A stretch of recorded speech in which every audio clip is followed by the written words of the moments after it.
WGAM. In Manchester and southern New Hampshire, WGAM is the game. Hey, Whitey, where's your hat?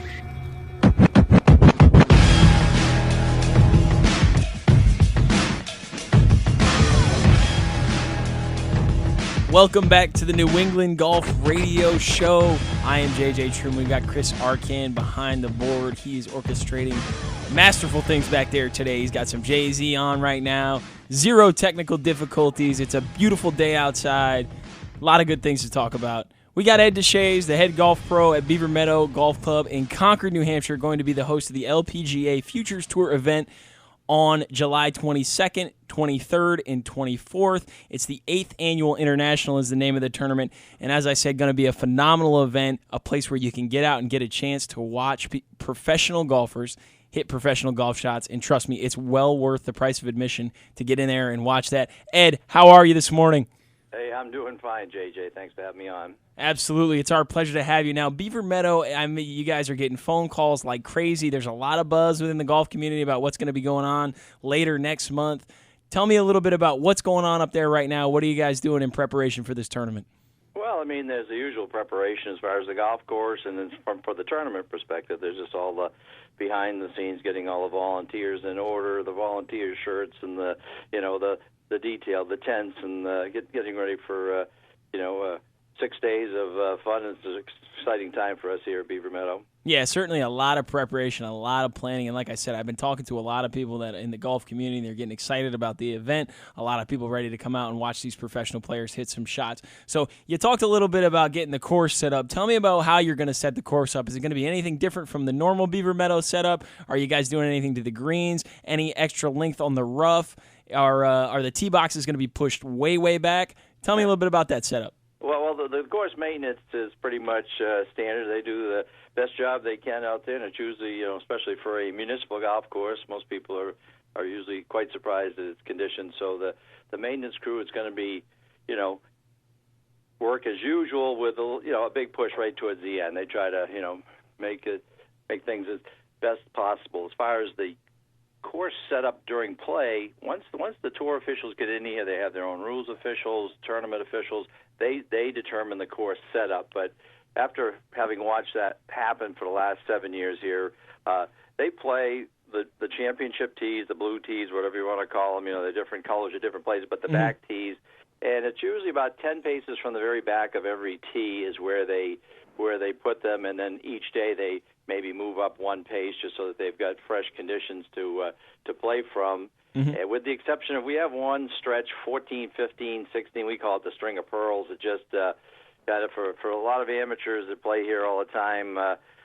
they may have a career round going when they get to the 14th tee, and by the time they get to the 17th tee, their hopes have been dashed. It's the toughest stretch of holes. There's water, long length, and just trouble to abound there. So they play those three holes more towards the center of the tees just to kind of keep play moving. But other than that, they're playing the course as long as it can play. Certainly, and if you haven't played Beaver Meadow, a great layout, a place that I've played a bunch of times. I love the layout, and I know exactly what you're talking about on the String of Pearls. I've had some good rounds going there, showed up on those holes and said, oh, man, that's painful what I just dropped there walking onto the 17th.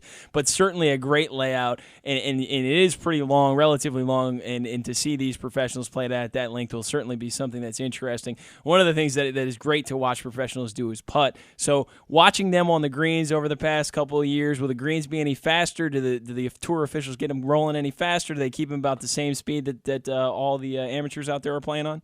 Well, it depends obviously a little bit on the weather, kind of like the men's U.S. Open last week. If you get rain like we've had recently, and you soften the conditions, that's going to slow things down. And it's really what the defense is on this golf course is the putting greens, because you get very few straight-in putts. So you're always putting something with a left to right, right to left, where you have to match up the speed with the line, and that makes it difficult. The superintendent will be double cutting them on a daily basis that week, and we do roll them, so that they will be rolling out somewhere around 10 or 11, I would guess, on the stimp meter. So that's pretty fast for greens with as much slope as ours have. Yeah, that's going to be ultra, so it'll be a lot of fun to watch those pros try to navigate those greens, especially the 16th green. The 16th green got a lot of slope and elevation to it. Oh, yeah, that's where the biggest gallery is every year, down on 14, 16, the double green, because that's right at that string of pearls I told you about, and it just is, for people who go to these things like car races that want to watch the Ricks, that's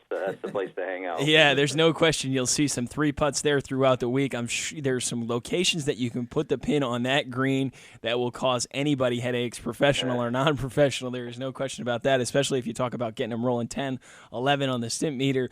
That's going to be an issue for them.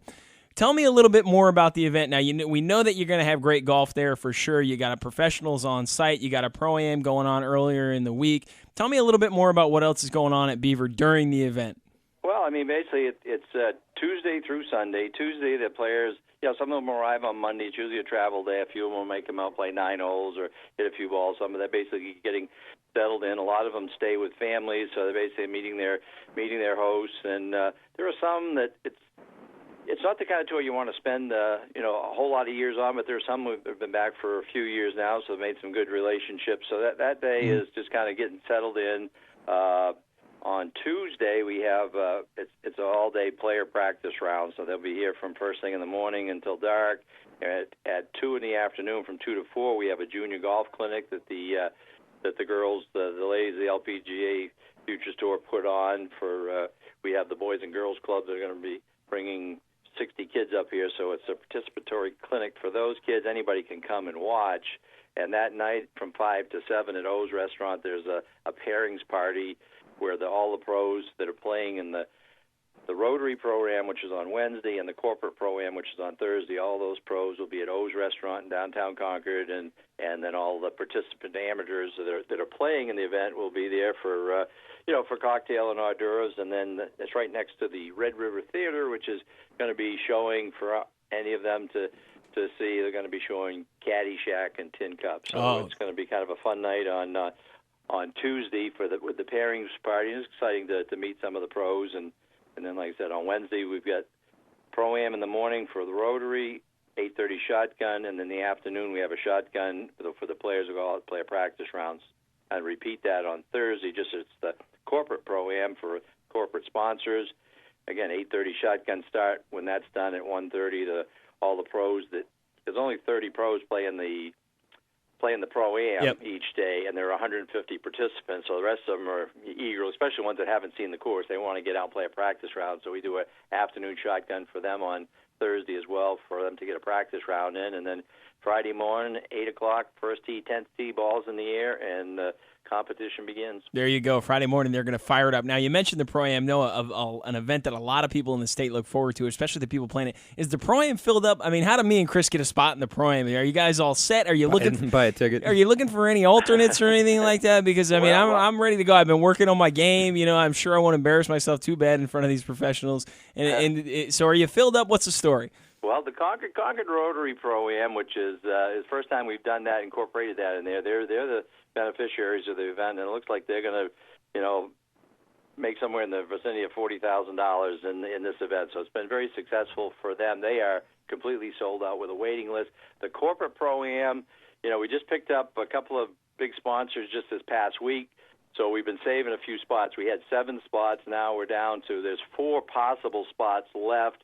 And, they, I believe it is as of June 27th, they were going to start selling those spots at $1,600 for a foursome if they had those 3 spots left. But they certainly they didn't want to shut out any possible sponsors. And as you know, just the way the economy's been the last few years, that has been the tough thing for any golf event, whether it's just a one-day outing at the club or a big event like this where you need to try to generate a couple $100,000 to get to the break-even point. So to answer your question, there are no spots available right now. There may be some, and so we're just kind of holding it close to the vest, hoping to get a couple more last-minute sponsors. But we look like we're in pretty good shape. So basically, there's no spot for us, is what you're saying.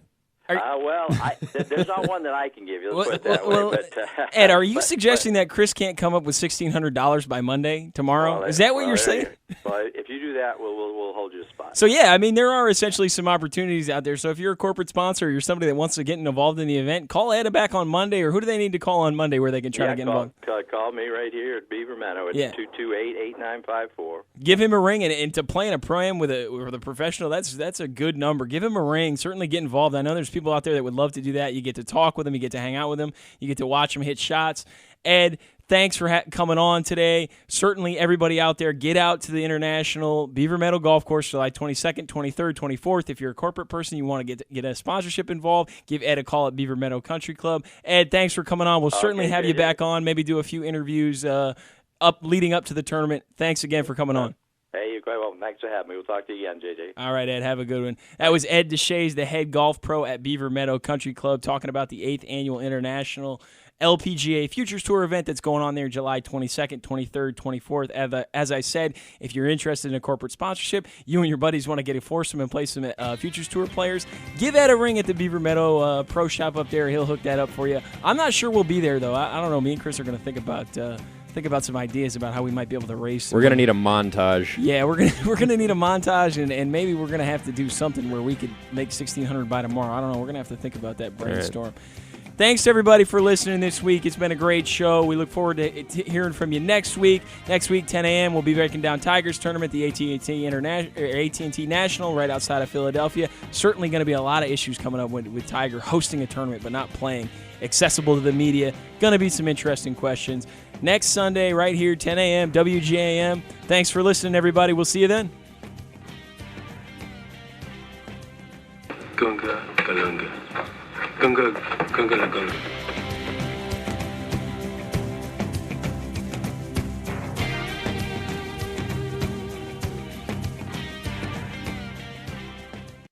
Spring is here and Lowell Spinners baseball is right around the corner.